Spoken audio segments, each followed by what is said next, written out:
Estamos de volta e nós vamos então iniciar essa parte de discipulado. Nós temos aí um material, e se alguém quiser depois a gente pode até enviar.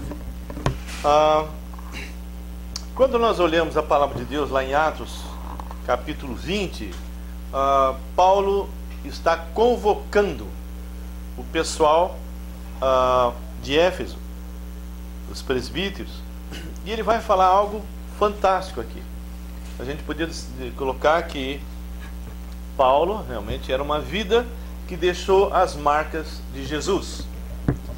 E ele então chama lá no capítulo 20, versículo 17, dizendo assim: de Mileto mandou a Éfeso chamar os presbíteros da igreja, e quando se encontraram com ele, disse-lhes: vós bem sabeis como foi que me conduzi entre vós em todo o tempo, desde o primeiro dia em que entrei na Ásia, servindo ao Senhor, com toda a humildade, lágrimas, provações, que pelas ciladas dos judeus me sobrevieram, jamais deixando de vos anunciar coisa alguma proveitosa, e de vos ensinar publicamente e também de casa em casa. Ok? Testificando tanto a judeus como a gregos o arrependimento para com Deus e a fé em nosso Senhor Jesus Cristo.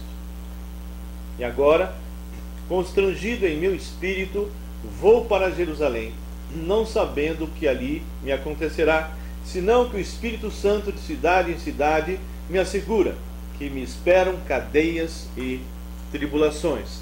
E eu quero que vocês fiquem atentos ao versículo 24. Porém, em nada considero a vida preciosa para mim mesmo, contanto que complete a minha carreira e o ministério que recebi do Senhor Jesus, para testemunhar o Evangelho da graça de Deus.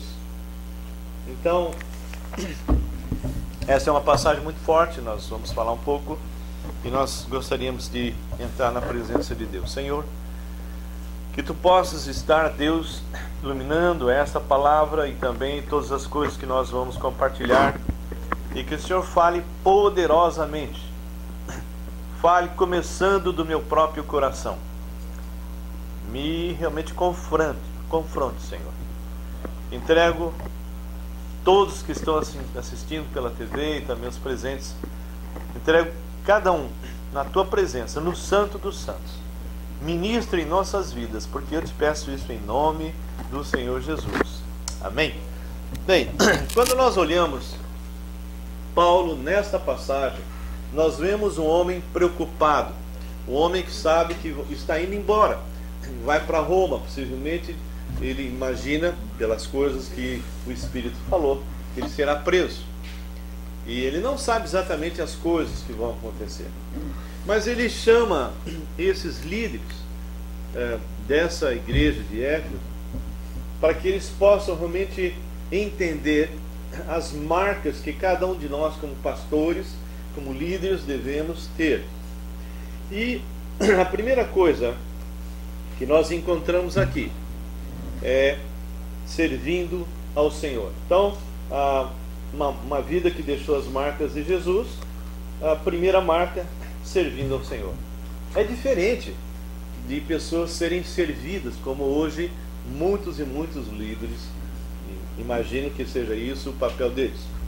E ele começa a colocar no versículo 18, porque vem a pergunta: como? Qual era a forma que ele servia ao Senhor? Então, ele no versículo 18 diz: vós bem sabeis como foi que me conduzi entre vós. Isso significa conduta, isso significa testemunho, ok? Em todo o tempo, não um outro momento, mas em todo o tempo, desde o primeiro dia que entrei na Ásia. E no versículo 19 ele começa então a mostrar como que ele fazia, na prática, servindo ao Senhor com toda a humildade. Irmãos, isso é totalmente contrário ao que eu tenho visto em muitos. Nós não somos nada, nós somos meros servos. O fato de eu ser pastor, isso é uma responsabilidade, mas não me coloca acima de ninguém, pelo contrário. Eu sou servo e tenho que ser servo. E ele diz que ele se conduzia, aqui quem está falando é Paulo, com toda a humildade, lágrimas, provações que pelas ciladas dos judeus me sobrevieram. Então, nós podemos perceber que o primeiro ponto que a gente vê é isso. E uma outra pergunta: servindo ao Senhor como? Né? Pregando. Versículo 20 diz assim: jamais deixando de vos anunciar coisa alguma proveitosa e de vô-la ensinar, atenta a isso, publicamente e também de casa em casa. Então, Paulo discipulava alguns que caminhavam com ele, e ele ia de casa em casa e também publicamente. É isso que nós líderes devemos estar fazendo. O versículo 21 diz assim: testificando tanto a judeu como a gregos arrependimento para com Deus e a fé em nosso Senhor Jesus. Arrependimento é a base de crescimento. Uma pessoa que não se arrepende e está praticando coisas contrárias à palavra de Deus, como é que ele pode ser abençoado pelo Senhor? Como é que o ministério pode ser abençoado? E não confundam crescimento quantitativo. Você pode estar com uma igreja de 2.000, 3.000, 10.000 pessoas, e essas pessoas estarem mortas, ou no mínimo estarem realmente tão fracas que estão absorvendo o mundo e estão vivendo segundo o mundo.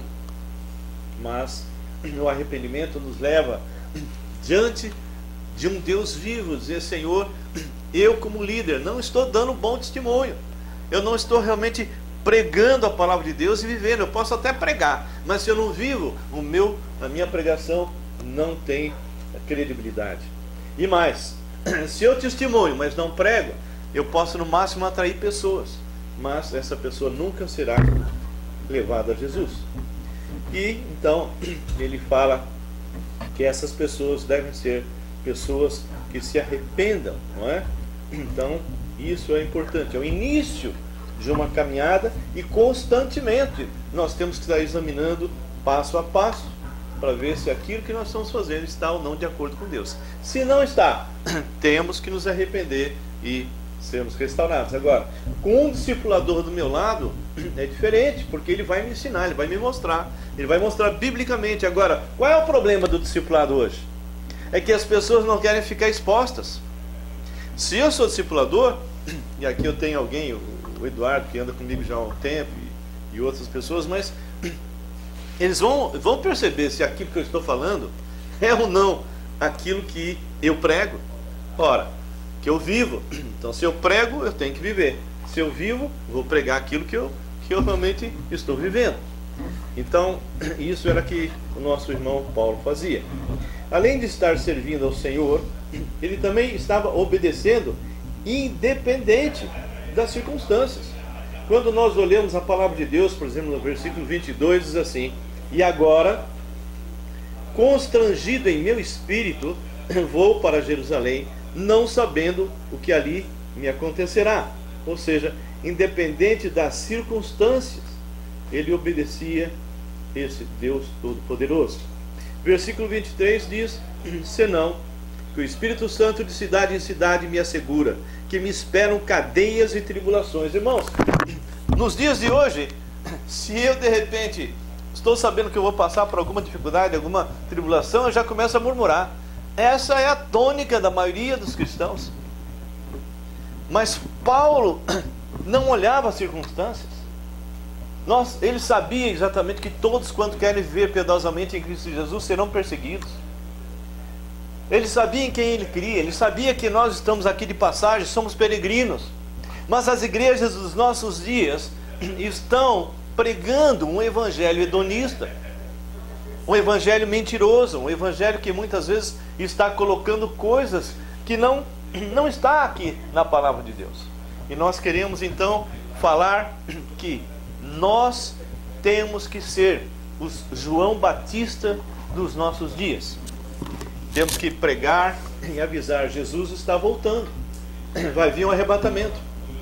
E se isso acontecer, você estará indo com ele?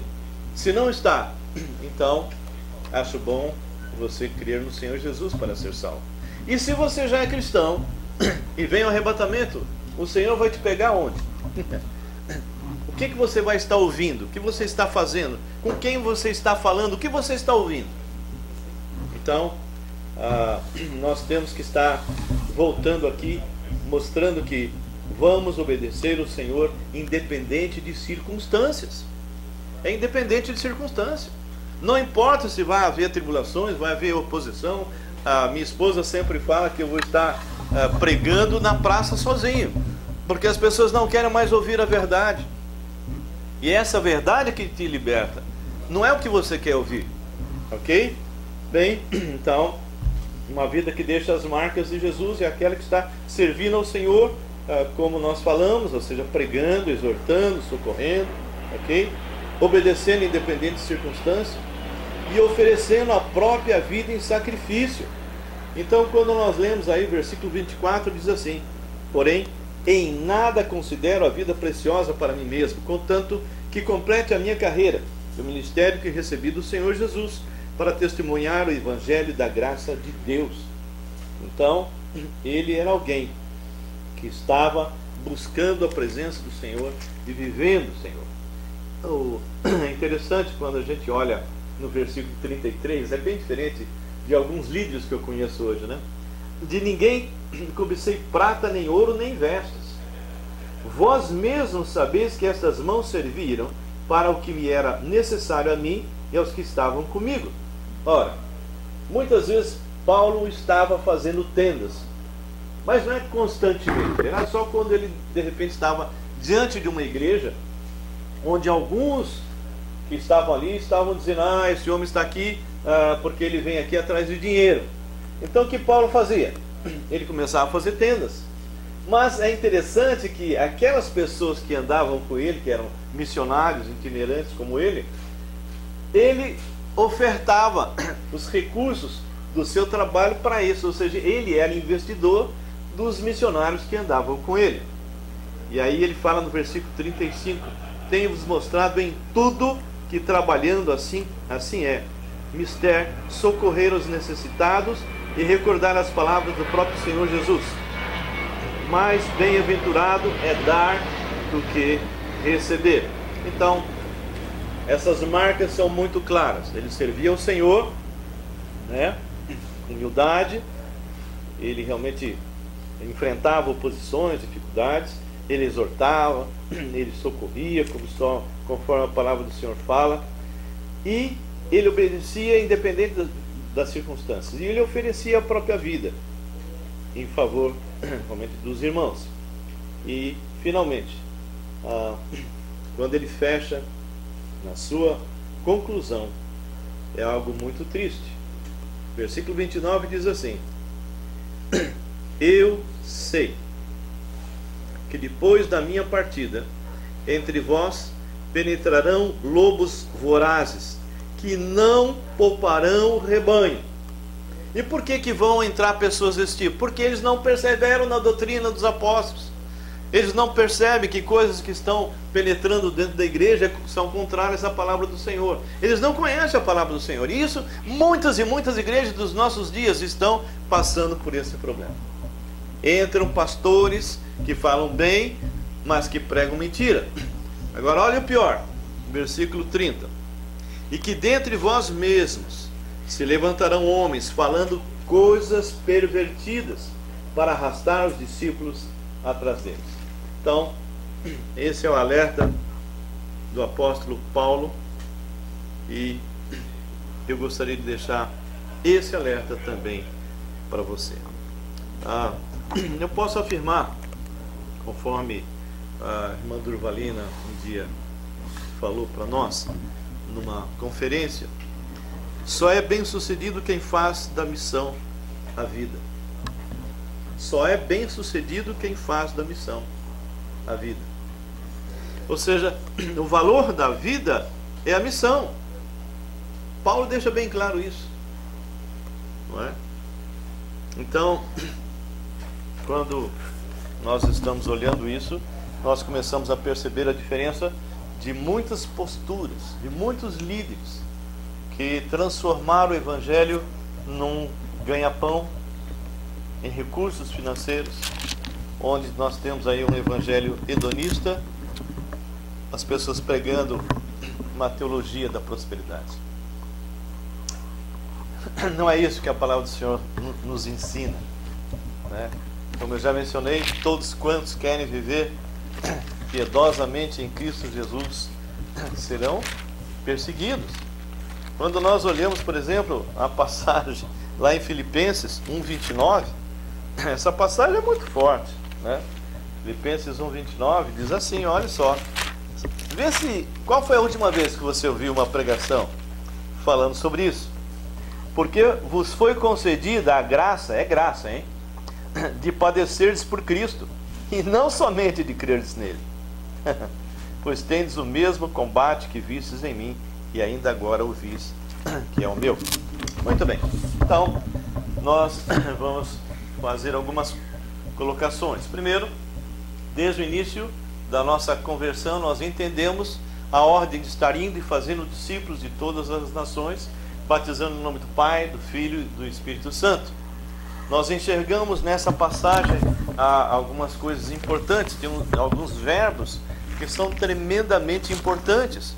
Então, se nós meditarmos nessa passagem, nós temos que nos perguntar, como é que eu estou segundo o que está aqui? Primeiro, ele fala que nós temos que fazer discípulos. Eu tenho que estar indo, eu tenho que estar batizando, significa que pessoas se convertem, e eu tenho que estar ensinando. Ora, a grande pergunta é, eu estou indo? Eu estou realmente indo? Eu estou saindo das quatro paredes da minha igreja local e indo às pessoas, nas casas, nas ruas, nas praças? Eu tenho falado com pessoas que estão necessitadas. Eu quero contar um fato interessante.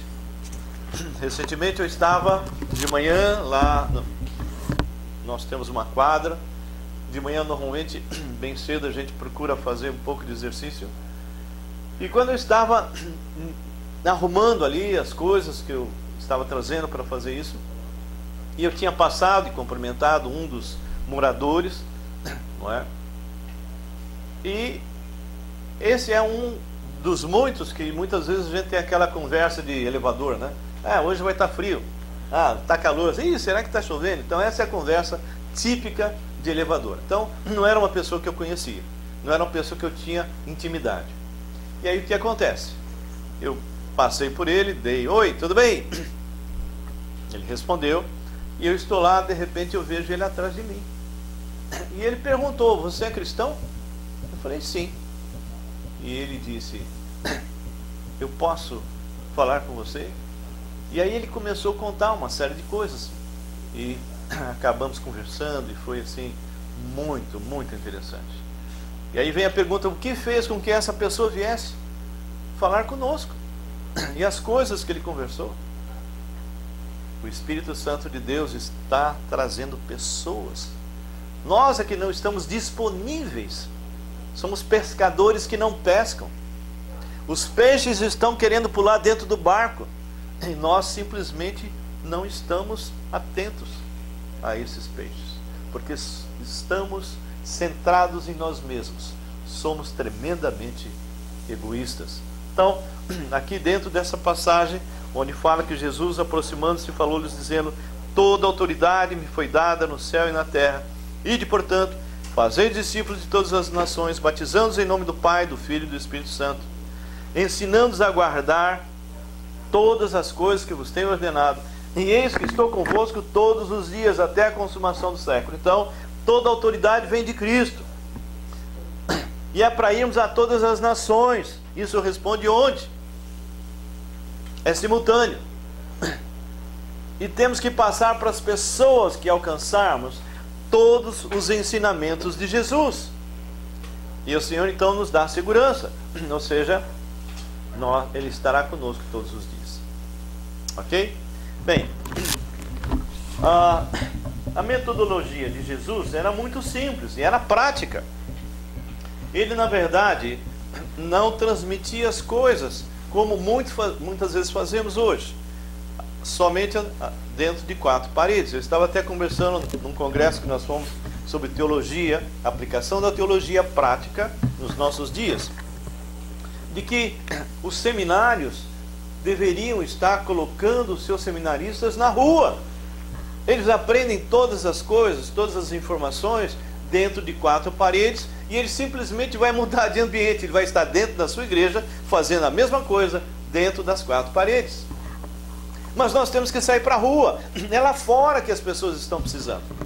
É lá fora que as pessoas estão morrendo, indo para o inferno.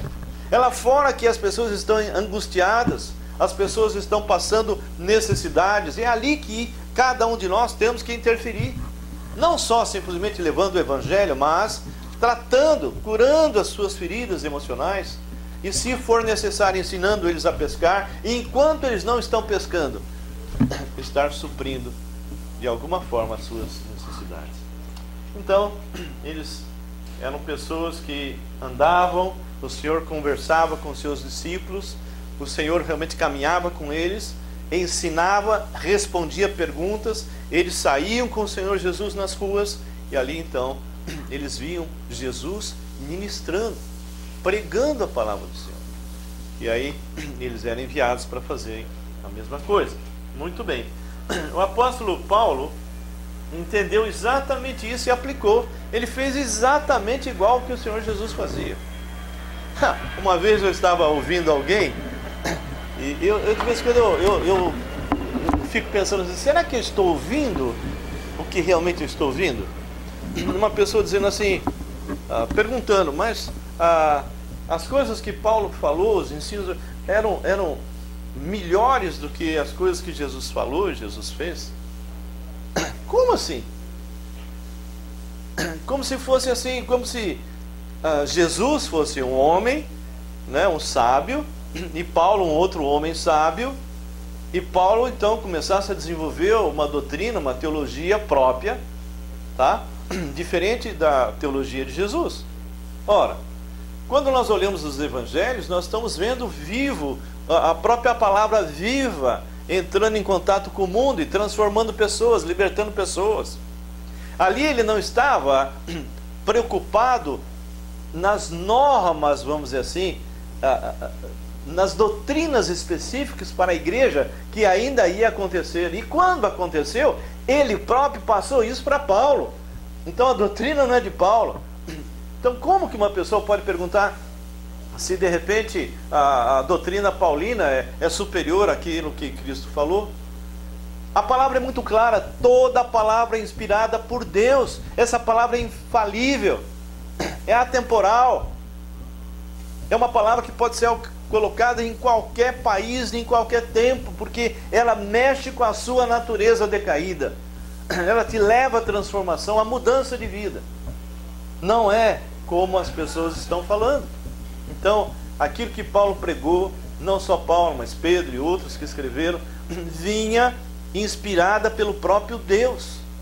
Ele escreveu aquilo que o Senhor colocou, obedecendo o seu estilo, mas não acresceu, nem tirou nada que Deus havia determinado. Então, não existe algo que é superior. Então, a teologia de Jesus Cristo é superior ou é inferior à teologia de Paulo. Não existe isso. Essa crítica textual é uma posição meramente humana. Não existe isso. Então, aquilo que Paulo pregou, aquilo que Pedro pregou e outros, são inspirados pelo próprio Deus, que se fez homem, através do Espírito Santo. E essas pessoas estão falando aquilo que o Senhor realmente desejou que falasse. Bem,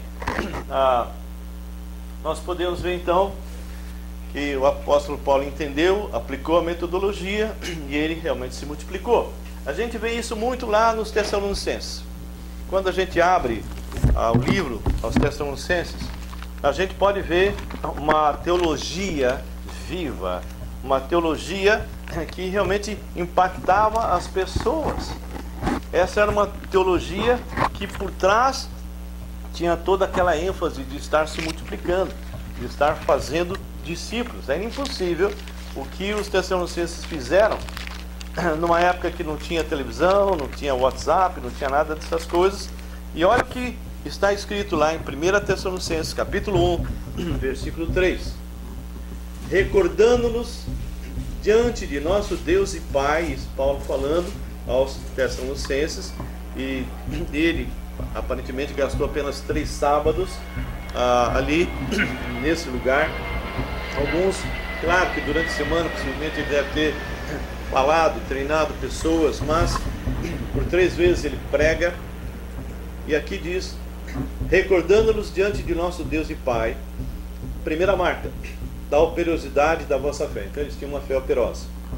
Da abnegação do vosso amor. Eles tinham um amor abnegado, um amor que realmente ia até a pessoa que estava necessitada. E da firmeza da vossa esperança. Eles tinham uma esperança contínua na volta do Senhor Jesus. E aí Paulo começa então a mostrar como isso aconteceu. Como isso aconteceu e que está faltando nos nossos dias. Tem muitos pregadores que pregam coisa até certinha, mas se não estiver cheio do Espírito de Deus, se não estiver movido pelo Espírito Santo, não vai acontecer nada, não vai constranger o coração de ninguém.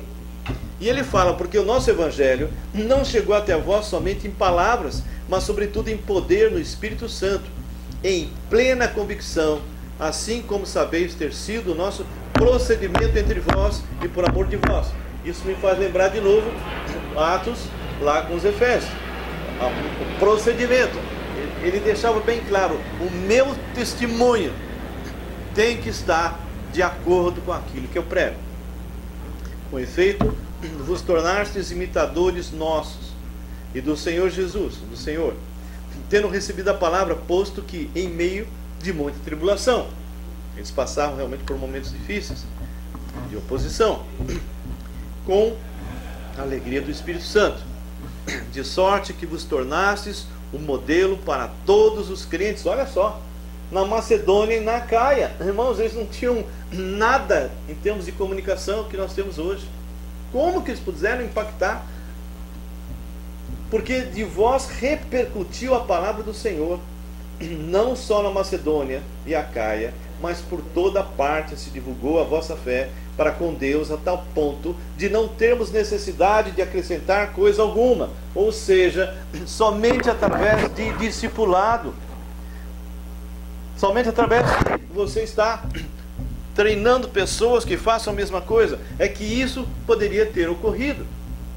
E ele continua: pois eles mesmos, no tocante a nós, proclamam que repercussão teve o nosso ingresso no vosso meio, e como, deixando os ídolos, vos convertestes a Deus para servirdes o Deus vivo e verdadeiro, e para guardardes dos céus o seu Filho, a quem ele ressuscitou dentre os mortos, Jesus, que nos livra da ira vindoura. Então, isso é um Paulo se interagindo com pessoas, e pessoas então tomando isso como verdade e se multiplicando. Eu pergunto: essa é a prática dos nossos dias? É isso que tem ocorrido nos nossos dias? Não! Não! Nós temos ido pessoas somente de púlpito, pessoas que não saem para as ruas, líderes que não saem, que não se interagem, que não entram em contato com o povo. É isso, esse é o motivo que as nossas igrejas estão tão fracas. Quantidade enorme de pessoas que estão dentro de igrejas e que estão simplesmente perdidas. Estão buscando sempre, né, fazer corrente, mais corrente, mais corrente. Não adianta, muitas vezes a pessoa pode: mas eu estou com um problema na área financeira, eu estou com um problema na área de relacionamento, Só que tem que o líder entrar em contato para ver se o que ele está fazendo está de acordo com a palavra de Deus. Porque se você estiver gastando mais do que você ganha, e a palavra fala, é doutrina: não deveis coisa alguma, exceto o amor. Você não tem que dever nada para ninguém. Se você já compra sabendo que não vai pagar, isso é roubo. Mas Deus manda. Como Deus manda? Que isso? Onde está escrito isso na palavra? Então, uma vez eu estava comprando um carro e meu genro paraguaio, ele não estava ainda com documentação aqui no Brasil, e não podia comprar no nome dele. Então eu comprei no meu nome. Na hora de fechar negócio, o vendedor fala: o que o senhor faz? Eu falei: eu sou pastor.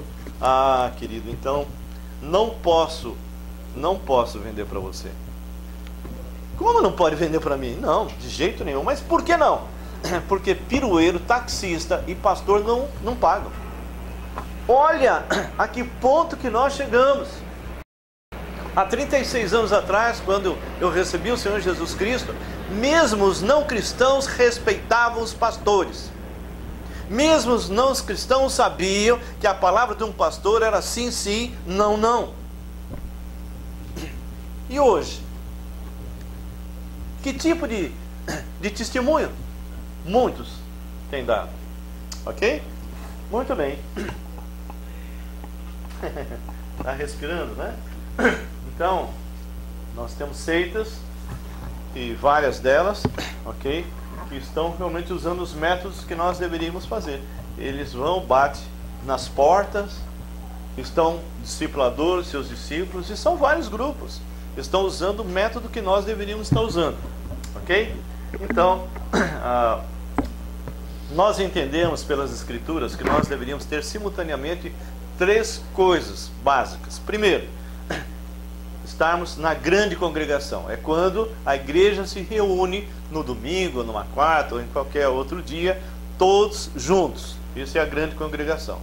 Depois, pequenos grupos e o discipulado 1 a 1, que infelizmente é terrivelmente negligenciado. Bem,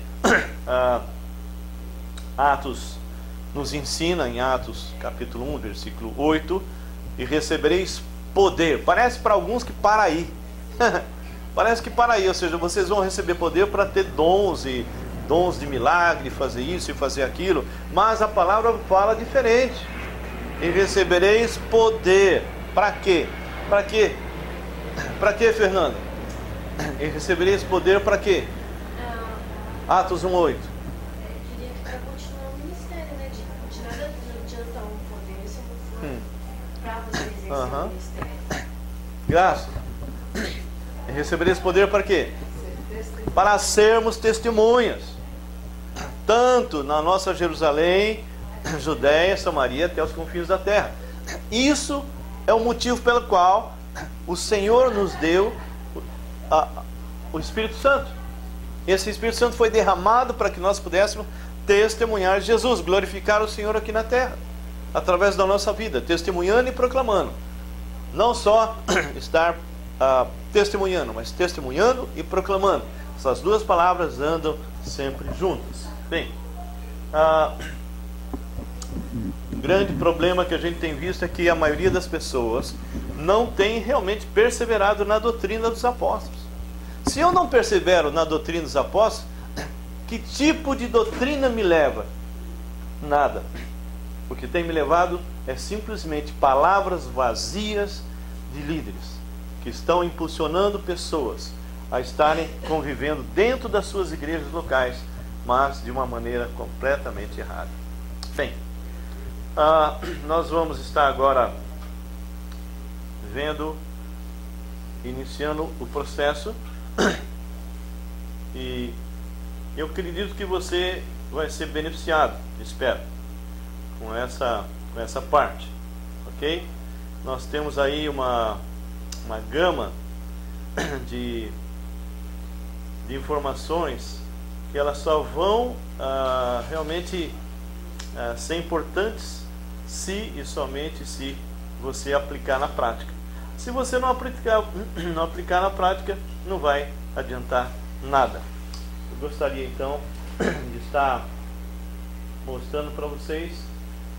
Eu não sei exatamente se vocês vão conseguir, vocês que estão na TV, se vocês vão visualizar ou não, mas seria muito importante nós vermos isso e caminharmos.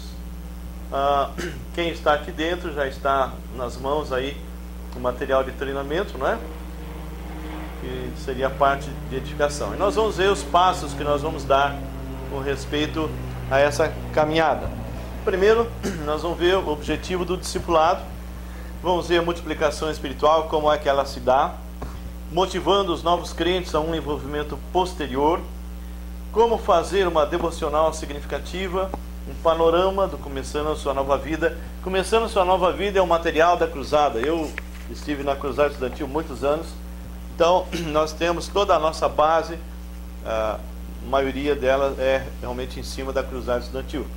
E esse Começando a Sua Vida são um material que nós vamos até comentar, que não dá resposta, somente são perguntas. E desde o início um recém-convertido já tem que mergulhar na palavra para tirar o significado.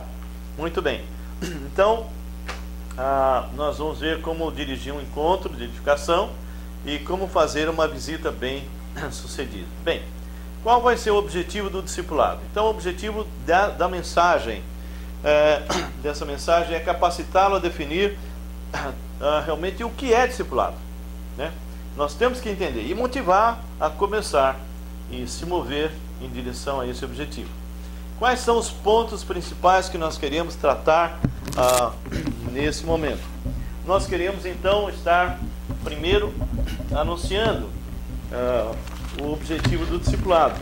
Por que que nós vamos fazer esse estudo, né? Então aí, quem está na página 3 pode ver, e nós temos que ver coisas muito claras. Então, explicar as estratégias que já ajudará no cumprimento, né, da missão, que está na página 2. Definir um ministério de adição, mostrar realmente o que é um ministério de adição e o que é um ministério de multiplicação. Qual é a diferença disso?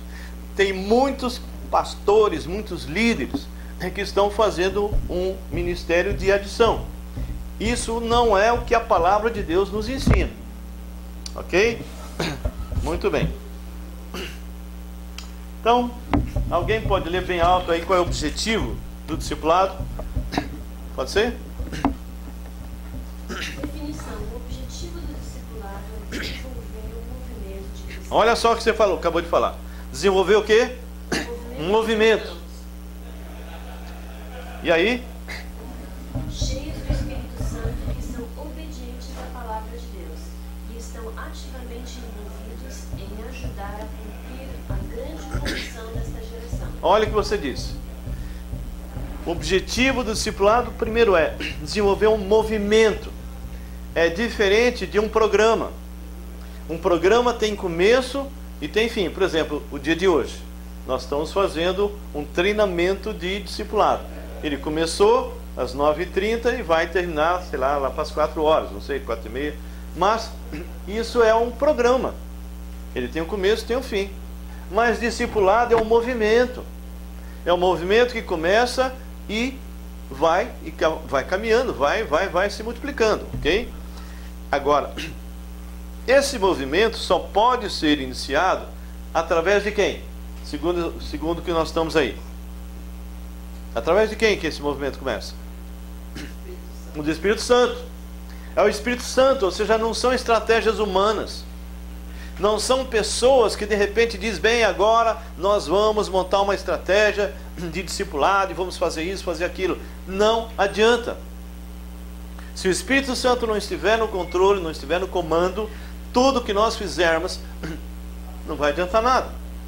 Então o movimento ele tem um começo, mas não tem fim. E nós só podemos fazer através de cristãos cheios, plenos do Espírito Santo, que são o quê? Obedientes. São obedientes. Pode entrar, por favor. Por favor. Pode entrar, por favor. Então, são pessoas que verdadeiramente são obedientes e estão ativamente envolvidas em ajudar a cumprir a grande comissão nessa geração, que hoje, na verdade, é uma grande omissão. Nós temos aí o mundo, e esse mundo precisa ser alcançado. Então, a definição de discipulado, atenta para isso: ensinar outros através da palavra de Deus e do nosso próprio modelo. Então, quando nós estamos olhando as pessoas, nós podemos perceber o seguinte: aquilo que ele vive é o que ele prega? Então esse eu posso realmente grudar nele, porque eu sei que ele vai passar coisa boa. Agora, se eu vou ensinar pessoas, mas a minha vida não está de acordo, então é óbvio que caminhar com essa pessoa é um furo na água, né? Barco furado, não é? Bem, a palavra fala, prega a palavra, lá em 2 Timóteo 4:2. Prega a palavra, insta, quer seja oportuno, quer não, corrige, repreende, exorta, ou seja, encoraja, com toda a longanimidade e doutrina. Irmãos, quantas e quantas vezes nós vamos ouvir isto na Bíblia, na palavra de Deus? Nós temos que realmente doutrinar as pessoas, segundo o que a palavra fala. 1 Tessalonicenses 2:8. Assim, querendo-vos muito, estávamos prontos a oferecer-vos não somente o Evangelho de Deus, não era o Evangelho do homem, o Evangelho de Deus, ok? Então, aí diz assim, mas igualmente a nossa própria vida, por isso que vos tornastes muitos amados de nós. Então, o que é que Paulo está falando aí? Alguém pode me traduzir esse versículo aí de 1 Tessalonicenses 2:8? O que ele está dizendo com isso? Hã? Serviço. Sim, mas ele está falando algo. Estavam oferecendo não somente o Evangelho. Tem pessoas que são meros, vamos assim, ensinadores, ok? Mas não se desgastam pelas pessoas, não se envolvem. Não seria nem ensinador, é só um promotor. Sim, é uma pessoa que está passando uma informação, mas não está se desgastando pela pessoa. Eu dou aula em seminário. Esses alunos que eu tenho tanto num seminário quanto no outro, eu tenho eles no WhatsApp e eles conversam comigo. E quando eles estão com um problema, eles entram em contato. E eu os tenho como amigos, ok? Alguns deles têm viajado comigo para fora, né? O caso do Max, por exemplo, Pablo. Então, são pessoas que caminham comigo. Não são simplesmente alunos de um seminário. Não, são servos de Deus, que eu e Graça, porque a Graça também se envolve, nós nos gastamos por essas pessoas, ok? Bem, quando nós olhamos aí a definição de movimento, né, um mover, uma explosão de vidas dirigidas pelo Espírito e que estão envolvidas na multiplicação espiritual. Aí nós temos aí Paulo, temos Timóteo, Silas e Tito. E a gente vê que cada um deles tem 3 discípulos, como um exemplo. E eles vão se multiplicando, ok? Então, Paulo sabia que não poderia cumprir a grande comissão sozinho. Por isso, discipulou homens fiéis para trabalharem com ele. Logo, esses homens fiéis e idôneos discipularam outros, que começaram a compartilhar sua fé com outros, e assim foi crescendo. Como resultado, o movimento iniciou-se. Então, voltem a lembrar dos Tessalonicenses. Os Tessalonicenses são um modelo assim muito legal. Muitas pessoas começaram então a envolver-se e a cumprir a grande comissão. Eu não tenho visto isso nos nossos dias. O povo evangélico, seja ortodoxo, seja o que for, estão acomodados. Não estão se importando com as pessoas que estão morrendo e indo para o inferno. Estão voltados para o seu próprio umbigo. Fazer multiplicação espiritual significa gastar tempo. Gastar tempo, não é? Formar discípulos que sejam multiplicadores. Uma pessoa que é cheia do Espírito Santo possui uma vida plena e dirigida por Ele. Então, a palavra do Senhor mostra que nós precisamos ser multiplicadores e temos que estar plenos e dirigidos pelo próprio Espírito Santo. Fala alto. Uma coisa que eu tenho percebido que começou uma elite, né, de pastores, uma elite de pastores. As pessoas são apenas ouvintes dessas. Então, não criou-se discípulos, né? Sim, então as pessoas hoje são meros ouvintes. E lógico que eles não sendo discipulados, eles acabam não sendo praticantes da palavra, não é? Então, a palavra fala, ora, como recebestes a Cristo? Como é que nós recebemos a Cristo? Por fé. como recebeste a Cristo Jesus, o Senhor, assim andai nele. Temos que andar por fé. Agora, andar por fé não é fé cega. É você conhecendo profundamente a palavra de Deus para encontrar o Deus da palavra. E quando você encontra o Deus da palavra, você vai ter um relacionamento com Ele. Isto não é religião. Religião é coisa de homem. É o homem tentando se religar com Deus através de alguma coisa que ele faz. Isso é horizontal. Nós temos que ter um relacionamento vertical. Atos 1:8. Abram lá. Atos 1:8. Lê de novo. Atos 1:8.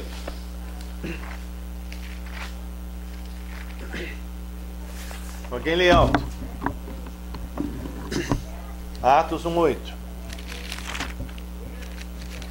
Vamos? Ninguém lembra de cabeça, não? Mas recebereis poder. E descer sobre vós o Espírito Santo, e sereis minhas testemunhas, tanto em Jerusalém, como em toda a Judeia, Samaria e até os confins. Agora veja bem, você pode estar dentro de uma igreja local. Você pode frequentar essa igreja local 10 anos, 20 anos. Se você não nasceu de novo, você está tão morto quanto alguém que nunca entrou. E se você tem o Espírito Santo, então você está em desobediência se você não está cumprindo essa ordem. Agora, olha a diferença de uma pessoa que tem relacionamento com Deus e quem não tem. Quando nós olhamos Romanos, capítulo 1, versículo 18, diz: a ira de Deus se revela do céu contra toda impiedade e perseverança dos homens que detêm a verdade pela injustiça. Olha que coisa interessante. A ira de Deus se revela do céu contra toda impiedade. O que é a impiedade? O ímpio é aquele que vive como se Deus não existisse. Ora, ele está dizendo que a ira de Deus se revela contra esse ímpio, esse que vive como se ele não existisse. E diz mais, ele fala: e perversão dos homens que detêm a verdade pela injustiça. Ou seja, se eu não tenho um relacionamento com Deus, ok? No sentido vertical, eu vou ter uma vida pervertida no sentido horizontal. Isso é óbvio. Mesmo um cristão, mesmo aquele que nasceu de novo e está em pecado, ele não está num relacionamento com o Pai de forma adequada. Ele abriu brechas para o inimigo. E ele vai ter um relacionamento horizontal com as outras pessoas completamente pervertido. Ok? E pode ser pastor, pode ser diácono, pode ser presbítero, pode ser cantor, pode ser quem for. Se não tem intimidade com Deus, não vai ter um relacionamento adequado no sentido horizontal. Muito bem.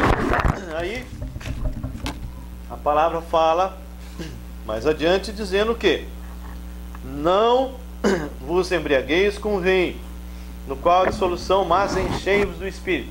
Em todo momento a palavra está nos ordenando: se encha, se deixais encher pelo Espírito. Quando você está cheio de vinho, mesmo que você queira andar reto, você vai andar torto. Mas se você estiver cheio de Espírito de verdade, mesmo que você tenha aquela intenção de andar errado, o Espírito vai te constranger e você vai andar reto. Ok? Uma das formas mais importantes de discipular alguém é essa pessoa ser continuamente cheia de Espírito Santo, que é o que nós chamamos de respiração espiritual. O que é respiração espiritual? Bom, quando nós olhamos a palavra de Deus, nós sabemos que todos os pecados foram perdoados. Todos é todos, passados, presentes, futuros. Desde que eu nasci até o momento da minha morte. Ok? Você lembra que o Senhor Jesus lavou os pés dos apóstolos? Está lembrado disso? Por que ele lavou os pés dos apóstolos? Por que o Senhor não deu banho como Pedro falou? Por que o Senhor estava lavando os pés? E quem é que lavava os pés das pessoas quando chegavam da rua? Quem era? O servo mais porcaria que tinha. Aquele que não tinha nenhuma habilidade. Ele ia lavar a pé das pessoas que chegavam. Ok? A pessoa vinha caminhando com sandália, naquele barro, naquela poeira, chegava numa festa, chegava numa casa, ele, primeira coisa que aquele que estava hospedando a pessoa era lavar os pés. Quando ele quis lavar os pés de Pedro, qual foi a reação de Pedro? Não, Senhor, de jeito nenhum. Não vou deixar o Senhor fazer isso. Qual foi a resposta de Jesus? Você não vai ter parte comigo. Aí qual foi a resposta de Pedro? Então me lava tudo. Então me dá um banho. Qual a resposta de Jesus? Não, você já foi lavado pela palavra. Esse lavar os pés é exatamente o seu caminhar diário como cristãos. E quando nós caminhamos, a palavra do Senhor diz que alguém que diz que não tem pecado já está chamando Deus de mentiroso. A diferença é que o pecado de um cristão hoje deveria ser um tropeção. Então, o lavar os pés é fazer a confissão de pecados momento a momento, é a respiração espiritual. Eu sempre tenho usado isso aqui. Então nós temos uma pessoa, ok? Essa pessoa, ela tem duas coisas que ela vai fazer. Uma, ela vai jogar para fora o gás carbono, que é o que? Veneno. Certo? E vai respirar o que? O oxigênio. Muito bem. Então o oxigênio vai dar vida. O veneno mata. Ora, no sentido espiritual, nós fazemos a mesma coisa. Eu tenho que lançar fora o veneno espiritual. Qual é o veneno espiritual? São os pecados. E como é que eu faço isso? Eu que já sou salvo, como é que eu faço isso? Não é? 1 João 1,9. 1 João 9 não está falando de salvação. 1 João 9 está falando de restauração de comunhão. É só vocês verem todo o capítulo 1 de 1 João, ali fala de restauração de comunhão. Muito bem. Então, eu tenho que chegar para Deus, e se você não faz isso constantemente, então pega uma folha de papel e escreve: Senhor, traz na minha mente pessoas que eu tenho que pedir perdão, pessoas que eu tenho que perdoar, pecados que só eu e Deus conhecemos. Vai colocar isso num papel, apenas para te ajudar a lembrar. E aí você vai confessar especificamente. Ora, sim, o Espírito de Deus vai te trazer. Agora, tem pessoas que dizem assim: ah, a pessoa me ofendeu, ok? Ela me ofendeu. Eu não preciso pedir perdão, ela que tem que vir pedir perdão. Tudo bem, isso é verdade, ela teria que vir pedir perdão a você. Só que tem um probleminha. Se o teu amor não cobriu a multidão de pecados, você pecou contra Deus. Por quê? O sujeito te ofendeu e você ficou com raiz de amargura. Quando você ficou com raiz de amargura, ou com ódio, qualquer coisa, você pecou contra Deus. Se você quer liberar perdão para aquela pessoa, independente da mudança dela, a primeira coisa que você tem que fazer é confessar isso. Senhor, naquela pessoa me fez isso, tem que dar nome aos bois, mas eu sei que isso é pecado, porque eu estou com ódio. Então eu me arrependo desse ódio, me arrependo dessa raiz de amargura contra ele, e eu decido perdoar. Eu decido perdoar. Ok? Agora, se você é quem ofendeu a pessoa, você que magoou, você antes acerta com Deus: Senhor, eu fui estúpido com a minha esposa, eu fui estúpido com meu filho, com aquele meu irmão, com aquela pessoa, eu maltratei, então eu peço perdão a ti. E aí vai na pessoa e restaura. E uma terceira lista: pecados que só você e Deus conhecem. É aquele pecado que você está caminhando, deixando a sua mente, né? Eu não estou nem lá nem cá, mas você já pecou. Desejou adulterar, você já adulterou. Você está colocando no seu coração: ah, eu vou mentir para fulano e tal. Já pecou. Tem pessoas que pensam: ah, eu não estou realmente no pecado. Alguns estão mesmo. Tem pessoas que no seu escondidinho lá está vendo pornografia. Ok? Isso é pecado, não é, ah, ele tem um probleminha. Não, é pecado mesmo. Ok? E isso realmente vai te afastar de Deus. Aquele relacionamento que você vai ter com Deus como cristão vai quebrar a comunhão. E você vai ter um relacionamento pervertido com pessoas que estão à sua volta. Então, aqui nós temos Primeira coisa é isso, eu tenho que jogar para fora, 1 João 9, e tenho que respirar o oxigênio espiritual, que é o Espírito Santo, que é o que? Efésios 5:18. Não vos embriagueis com vinho, mas deixai-vos encher com o Espírito Santo. Muito bem. Perguntas? Comentários? Nada? Nada? Nenhuma pergunta? Ou vocês não estão entendendo nada, ou sabe tudo. Bem, então, ponto 4 que está aí. Formar discípulos que sejam obedientes à palavra de Deus. Primeira coisa é essa. Aí na página 4, ponto 4. Então, formar discípulos que sejam obedientes à palavra de Deus. Eles devem ser sensíveis à vontade de Deus para cumprir os princípios e mandamentos de sua palavra, nas suas reações diárias a Deus, às outras pessoas e consigo mesmo, ok? Então, lá, alguém lê para mim bem alto João 14:21. O que está escrito lá? João 14:21.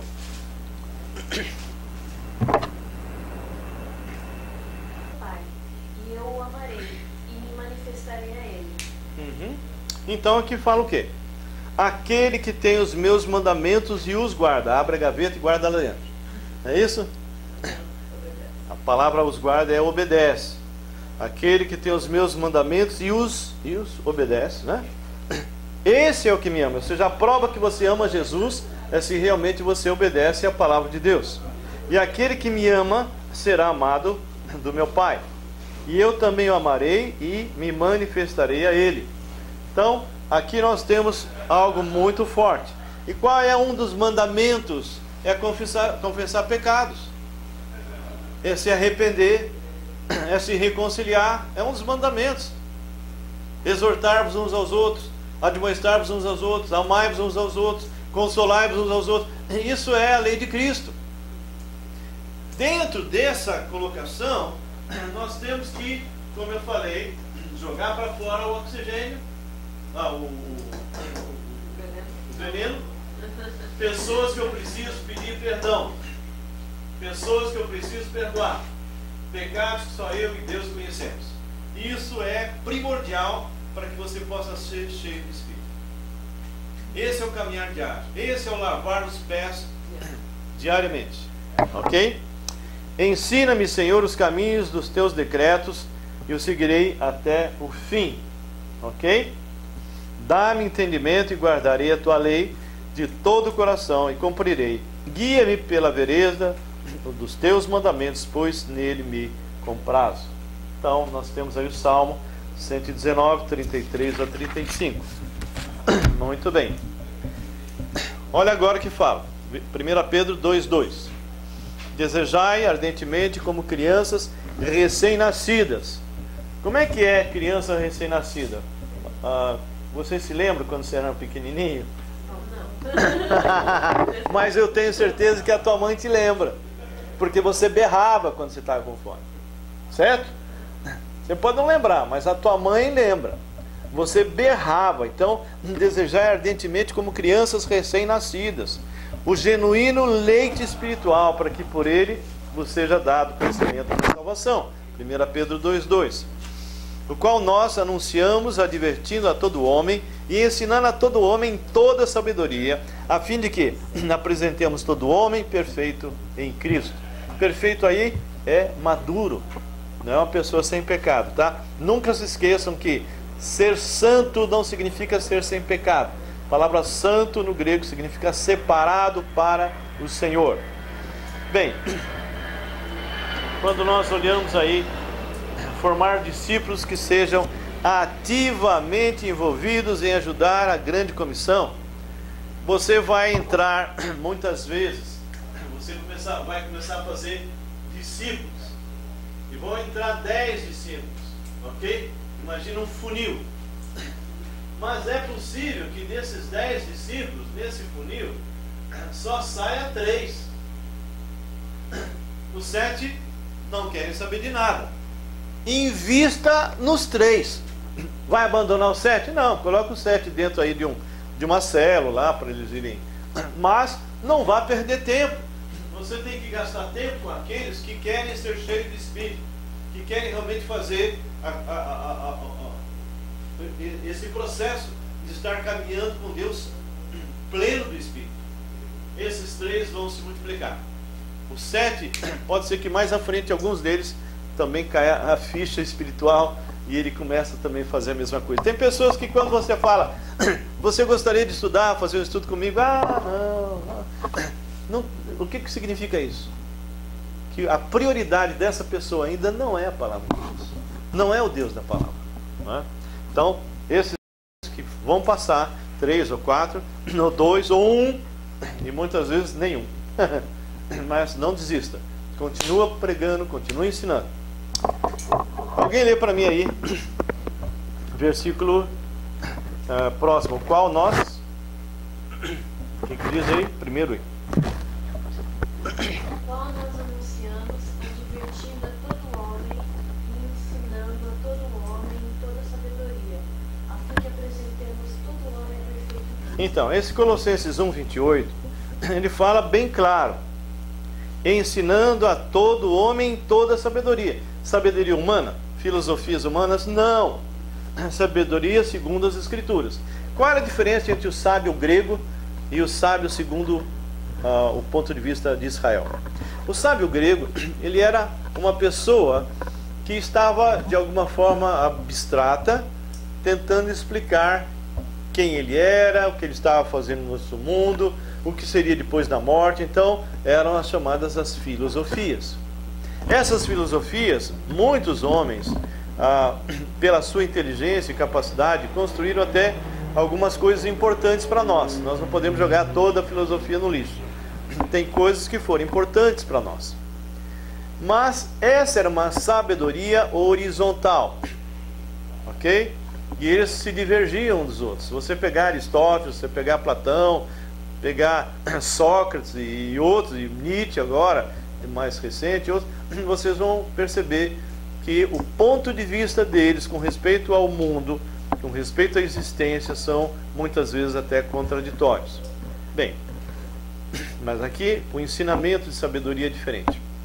O ensino segundo as Escrituras, segundo o povo de Israel, era uma pessoa que usava a sua inteligência, conhecendo profundamente a palavra de Deus e aplicando na sua vida. Esta era a sabedoria. Então, formar discípulos que possam estar fazendo isso. Alguém lê para mim ponto 5.1. Bem alto. Estar ativamente envolvido em ajudar a cumprir a grande comissão significa tomar iniciativa para ganhar, edificar no básico de maneira mais profunda, treinar para reproduzir e enviar para alcançar outros. Nós, como também nossos discípulos, necessitamos ser continuamente usados no Evangelho e na edificação de recém-convertidos.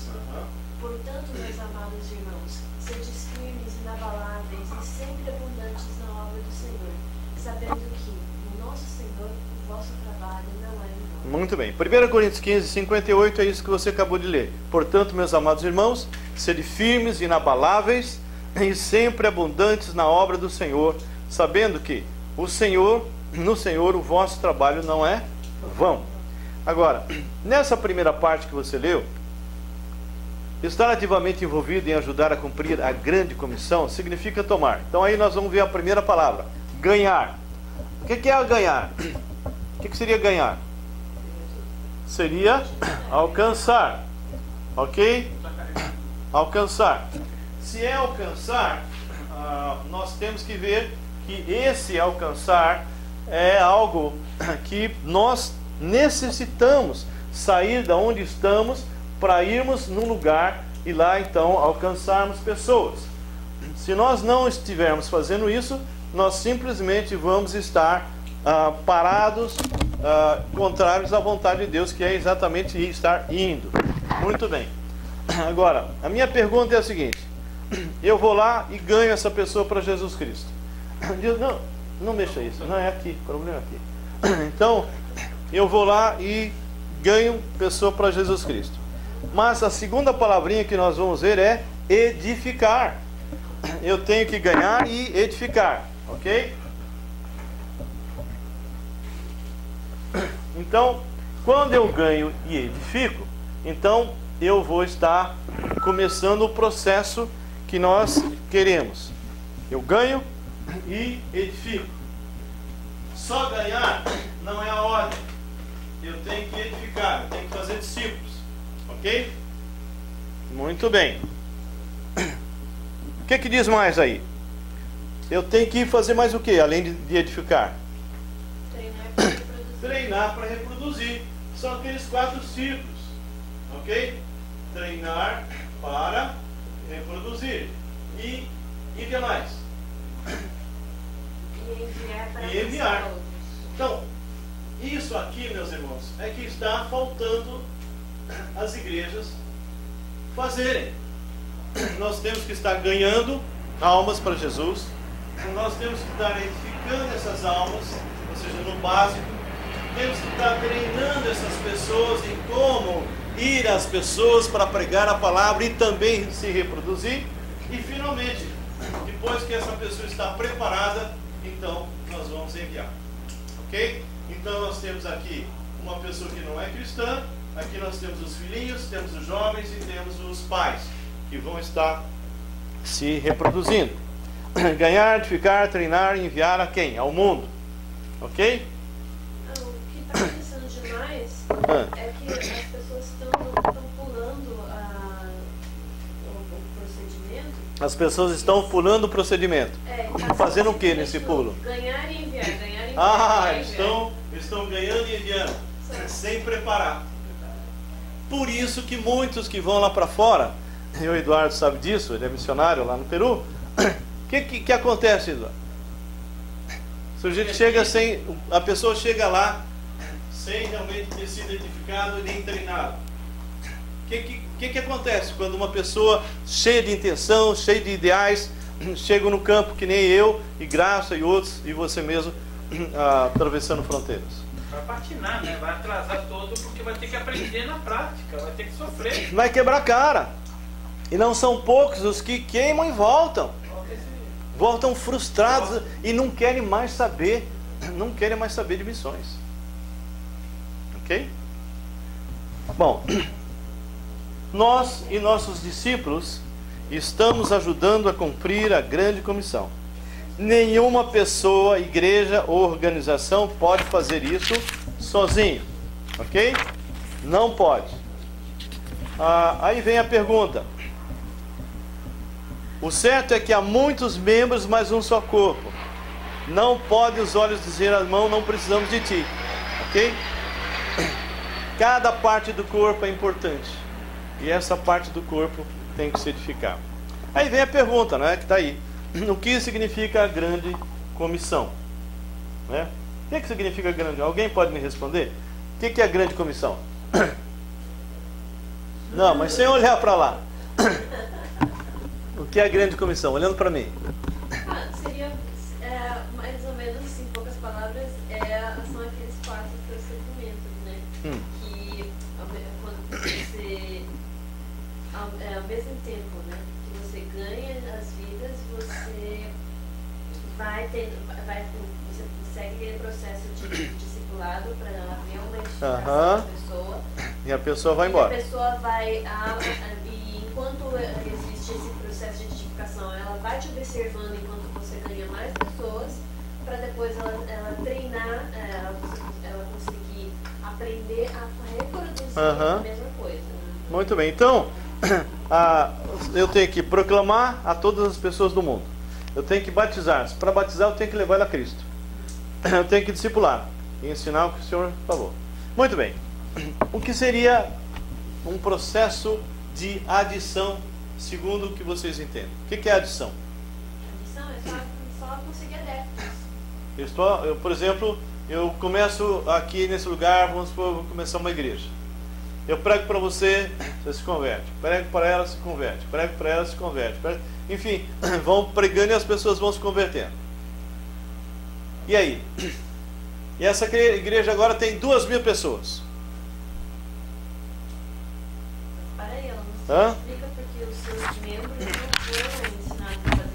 Só se acomodaram. Você já imaginou Paulo? Paulo se converte, se torna realmente um cristão verdadeiro. Aí ele começa a frequentar a igreja lá em Jerusalém. E ele fala, eu tenho o dom de mestre, eu vou ensinar aqui. E ele começa todos os domingos a ensinar na escola dominical da igreja de Jerusalém. Ele está ensinando, todo domingo ele vai, ensina. E até o dia que ele morre, ele está ali ensinando.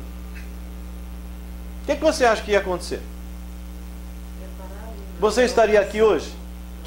Se o Senhor não tivesse levantado outro no lugar de Paulo, nenhum de nós estaríamos aqui hoje. Porque Paulo não ficou dentro de quatro paredes, ele saiu fora, pessoas com ele, pessoas sendo treinadas para se multiplicar e foram embora. Muito bem. Sim, mas eu acredito que se Paulo não houvesse feito isso, Deus teria levantado. Sim, mas imagina que ele não tivesse levantado. Ele teria edificado só aquela igreja e acabou ali. Acabou, morre ali. Nenhum de nós estaríamos aqui. Ok? Se Deus não tivesse levantado um outro lugar, no lugar de Paulo. Ok? Então, quando eu vejo alguns pastores, pode falar. E possivelmente, Pedro estava querendo que a igreja, teve aquela discussão de Pedro e Paulo, e Pedro queria que a igreja fosse dependente da comunidade de Israel. Então, se tivesse Paulo, ele daria de sempre É só Israel. israelita. É só Israel. Só Israel. É. Então, veja bem. Nós estamos agora numa realidade. E essa realidade o que é? Nós temos que ajudar a cumprir a grande comissão ainda na nossa geração. E para isso, eu tenho que me desgastar. Agora, eu vou fazer minha parte. Eu estou ensinando como fazer. Eu estou ensinando a evangelizar, estou ensinando a discipular, como estudar a palavra, enfim, uma série de coisas. Agora, o que essas pessoas vão fazer com isso, aí já não é responsabilidade minha. Eu vou estar orando pelas pessoas, vou estar intercedendo, vou estar disponível nas mãos das pessoas, mas se a pessoa está apática, ela não quer se está sonolenta, né? Está simplesmente sonolenta, e a palavra fala, desperta tu que dormes entre os mortos, né? Quem são os mortos? Os que não têm Jesus. Acorda, vamos sacudir a igreja, né? Então, se essa história de Paulo fosse verdadeira, possivelmente nós não estaríamos aqui. Ok? Muito bem. Nós vamos dar uma parada agora, ok? E nós temos aí o mundo de Paulo na época, e nós vamos estar falando depois, ok? E é importante nós sabermos que nós temos que passar as experiências para outras pessoas. E essas experiências são experiências que vão fazer diferença na vida de quem vai ouvir. Ou seja, se você ouve e não repassa a sua experiência, você é egoísta. Uma igreja tipo Marta, mais preocupada com a atividade dentro da igreja, conforme está em Lucas 10, 38 a 42, é uma vida meramente religiosa, uma vida indiferente com as pessoas que estão à sua volta.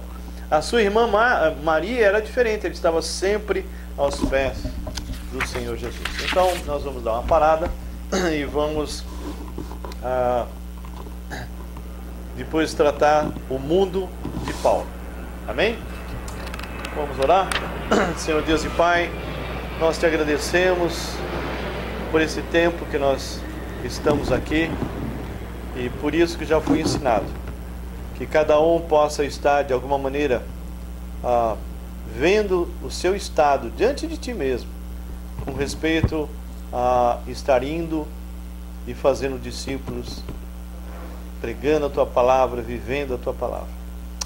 Que o nosso evangelho, que é o evangelho de Jesus, que é o próprio Cristo, possa estar alcançando pessoas agora, impactando pessoas agora, porque o evangelho de Jesus é um evangelho de graça. Justificado, pois, mediante a fé temos paz com Deus, mediante nosso Senhor Jesus Cristo. Nosso evangelho é um evangelho gratuito. Aquilo que recebemos de graça temos que passar. E se não fizermos isso, estamos em plena desobediência. Ministra em nossas vidas, Senhor. Nós somos tão falhos, tão falhos. Aviva a tua igreja. Tua igreja está doente, Senhor. Em nome de Jesus oramos. Amém. Ok? Vamos dar uma parada.